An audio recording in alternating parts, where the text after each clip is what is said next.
Hello everybody, welcome back to the channel. In the last video you saw me changing the timing belt on my Volvo. For me it's still the same job. I didn't take the engine apart again, but for you it may be another video or not, I'm not sure. And now it's time for the valve adjustment part of this video. So now I will check the valve clearance, and for that we will need a special tool. Unfortunately they are very expensive if you can find them at all. It's a special tool for the 400 series, and I've bought this book which tells me how to adjust the valves and how to check the valve clearance.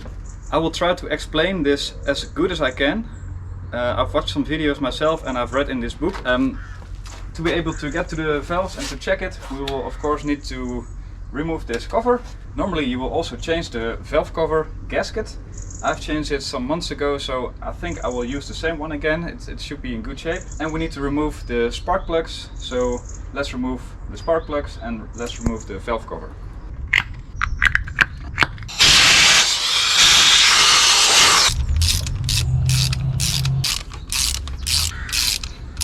All plugs look roughly the same, so that's good. This is cylinder 1. On this specific engine you start counting at the transmission side, so 1, 2, 3, 4, and we're going to need that in a minute. But first let's take off the rocker cover.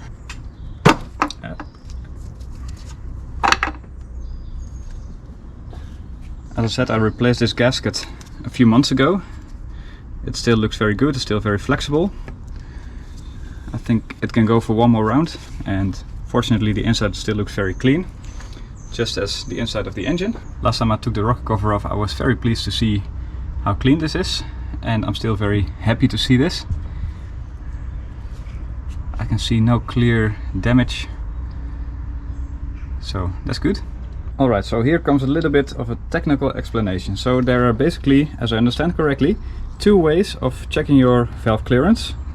The first one is the easiest. To check your valve clearance you have to turn the engine in that way that the camshaft is facing upwards on a specific valve, like this one.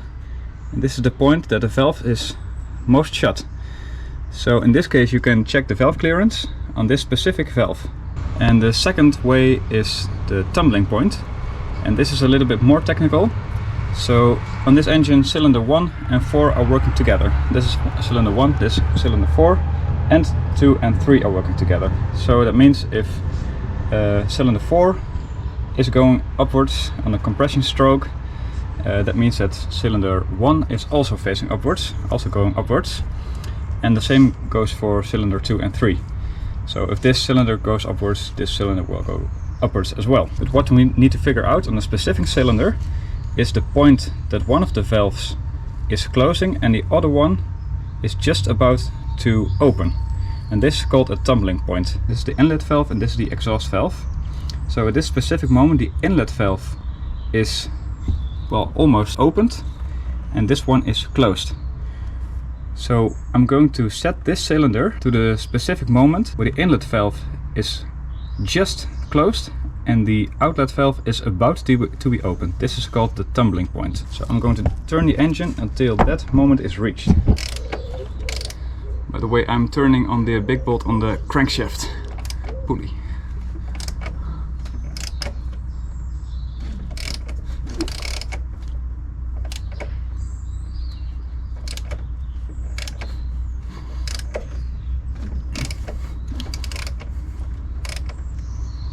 I've turned the engine in a way that this cylinder is now at a tumbling point, so the valves are, this valve is closing and this valve is just about to open.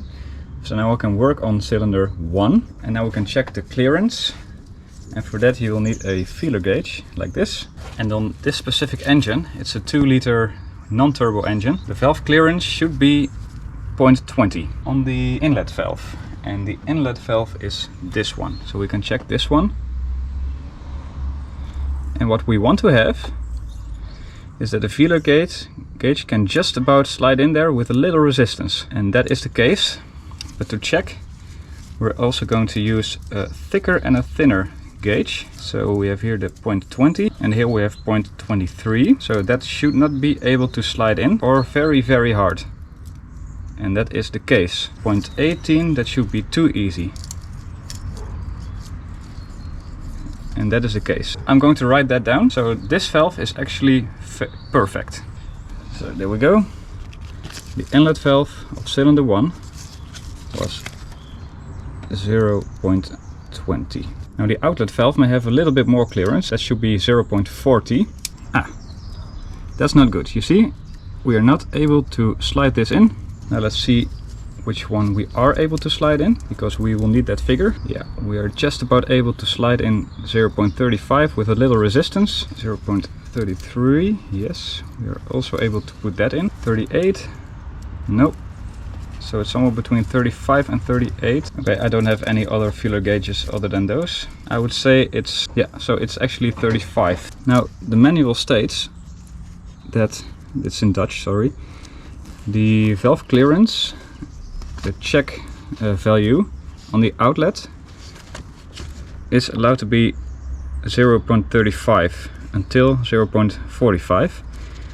And what you want is 0.40. Well, it wasn't 0.40, it was 0.35.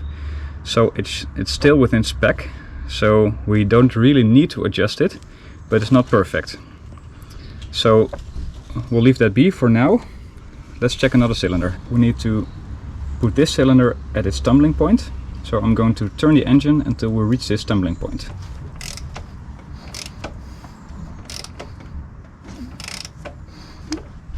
So now cylinder 3 is at the tumbling point. Cylinder 2 we are now able to check. So inlet should be 0.20 and outlet should be 0.40. 0.40, no, we are not able to put that in. Now, as you remember, 0.35 is still within spec. We are not even able to, oh yeah, we are able to put that in, but only just. Let's try 0.33. Yeah, I would say that's better. This is the kind of resistance you want, so it's actually not 0.35, it's 0.33. On cylinder 2. Now let's check the inlet valve, which should be 0.20. It really takes up a lot of time to find the right gauges. Yeah. That does slide in, but maybe a little bit too easy. Well, this is 0.25. Well, we cannot put that in. What about 0.18? Yes, too easy. So the clearance, I would say, is 0.22 or something, and that is within spec. So we're not changing that one, but we're going to write it down. So far we have found one valve that we need to adjust. Let's go over to 3 and 4, and now suddenly this has become the exhaust valve. Oh, so that's interesting. On the first 2 cylinders, this is the exhaust valve, the 2 outer ones, and on these ones, the 2 outer ones are the exhaust valves as well. So that's interesting. Okay, so here we have our list. So within spec on the outlet valves should be within 35 and 45. So this one, and this one are actually out of spec. This one is just at the edge. And the inlet valve should be 0.20, but they are allowed to be between 0.15 and 0.25. So this one is good. This one is within spec. This one is well within spec, and this one is very much within spec. So the inlet valves seem to be okay. I am going to change all of the outlet valves, because although this is right within spec, just about within spec, the next time I will check the valves could be, well, never maybe. So I'm going to put them all nice within spec. This one I don't see any reason to do. Cylinder 4, cylinder 3 is, yeah, I'm a little bit hesitating. Maybe I will change it while we're at it, because why not? Okay, so now we're coming to our next step, which is actually adjusting these valves. What is very important, so the manual states to check the valves you need to put this cylinder in top dead center, so you can check this valve. But what happens now, and this is very important, if this cylinder is at top dead center, this cylinder is also at top dead center. So that means that the piston has come all the way up as much as possible, and the valves are closed, because if the valves were open they would hit each other, right? So what we don't want now is that we push these valves down with our tool, because the cylinder is all the way up. So that's why you need to turn the engine just like 45 degrees, so the engine is not at top dead center anymore. So after turning this engine like 45 degrees, the valves are still free, the cylinder is a little bit down again. So now we're able to put our tool in here to push the valves down so we can change these little spacers over here. In order to remove these little spacers, we need to use this specific tool with this number on it. This number is very important because it differs from other engines. So we need to have the 99598921. Slide it in like so. And we're going to turn this wheel until it actually pushes the valves down. Oops, not sure if it's supposed to do that. Let's try that again.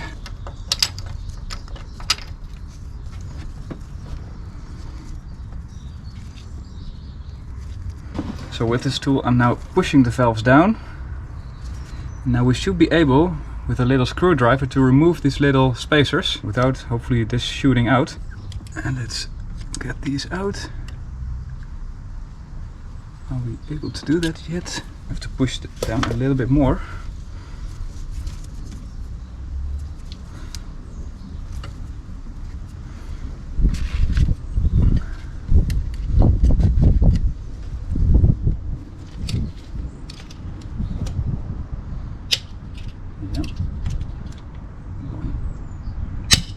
Okay, now let's try to grab them. Maybe I can grab it with a magnet.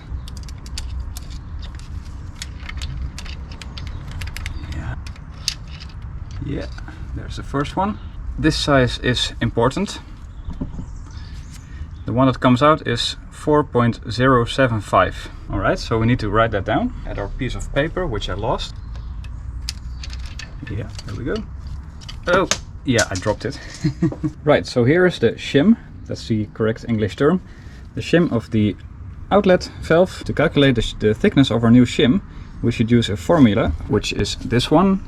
Again, this is in Dutch. So the thickness of the new shim is calculated by the measured valve clearance minus the mean valve clearance, which is 0.4, plus B, the thickness of the removed shim. If we calculate that, we get this formula. 0.35 is what we measured, minus the actual thickness that it should be, plus the removed shim, 4.3. If we calculate that, that equals 4.25. So 4.25 is the thickness of our new shim. So let's try to find that. 4.25. Maybe we will not find that in this set. But we have another set. 4.25. There we go. And blah blah blah. Only use new shims. So we need to put this in with the encryption down, like so. And I think we first need to oil it up a little bit, so we're going to do that. So I've got some new oil. Just going to loop, always loop. Loop this in. Exhaust valve is the outer one, just to be sure. And we're going to just slide that in there. There we go. And that's the new one in. Now we're going to do the same with the inlet valve, which I removed, which was not necessary because it was perfect. Why did I do that? So yeah, I've accidentally taken the inlet out as well, which was not necessary because it was perfect. So I'm going to put that back. There we go. Right. And that's one cylinder done. Now we can remove this tool. And done. Let's head over to cylinder 2. So we need to put this one in top dead center. Okay, so I've put this cylinder in top dead center, so this one is in top dead center as well. But as you remember, we don't want it to be in top dead center. This is only to calculate the thickness. And I'm going to recalculate because measure twice, destroy once. Yeah, that one is perfect, so we're not going to change that. That one is okay. So we're going to remove this one and put a new one in. I'm going to turn the engine 90 degrees. So this piston is not in top dead center anymore. Right. 4.175. So calculation time. Cylinder 2, outlet. The new shim equals the measured valve clearance, which is 0.33 minus 0.40, because that's what we want, plus the shim that comes out, which was 4.075. 4.175 equals 4.105. So as it turned out, there are no shims that have the exact 4.105, so I'm going to use 4.100. And the reason I'm not using 1.15 is that over time the clearance will become less, so we'll need a thinner plate. So 4.100 it is. So let's lube it up and put it in the car. Yep, and it's in. Nice. While we are busy here, gives us a good chance to measure cylinder 1. So remember, now the clearance should be 0.40, and that, nice, that just about slides in, so that's perfect.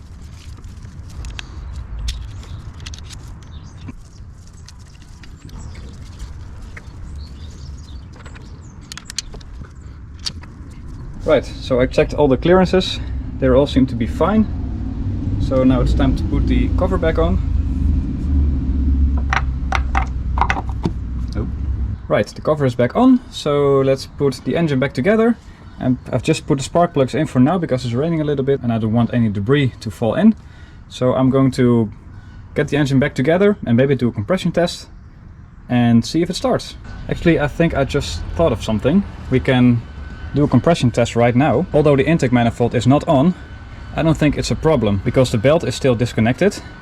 So we're not pumping any water. The alternator isn't working. So basically we only need air to get into the engine. We can do that by removing this towel here, and then we can do a compression test, right? I think we will get some error codes, but no matter. So let's try that. I've already disconnected the fuse of the fuel pump, so let's go. What's that? Oh yeah. Let's try that again. Cylinder 1. 12.5 bars. I can smell fuel. Cylinder 2. Almost 13. Now cylinder 3 has always been a little bit of a problem child because the thread in here is cross-threaded, so I couldn't get a spark plug in the normal way. It was also, when I bought the car, it was in a wrong way. So I'm going to try if I can measure the compression on this cylinder, but I don't have high hopes. I heard it hissing, but yeah, there's still some compression. I'm not really sure if this measurement is very accurate, so I'm going to forget about this, but it's almost 10.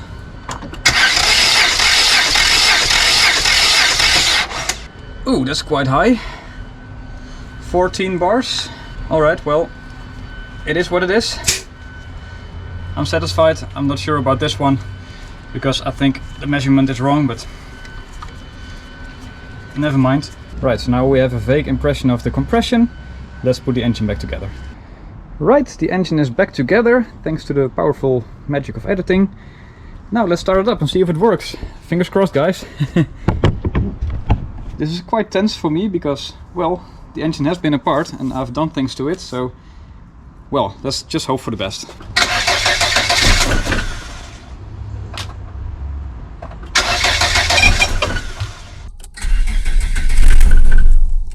Uh-oh.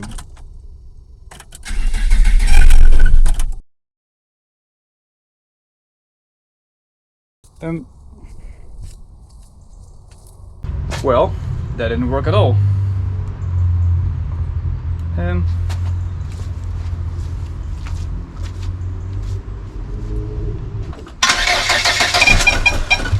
Well, that failed completely. I'm going to check if the engine is still on top of that center here and there, because, well, it seems like it has something to do with the timing, but I'm not sure, so I'm going to check the timing. Well, I hope you can see it, but this is at top dead center and here as well, so this shouldn't be the problem. Okay guys, it's now the next day and things are not looking good. Yesterday, after this first start attempt, I've been working on it for like 4.5 hours until I lost the daylight, and all I got was this.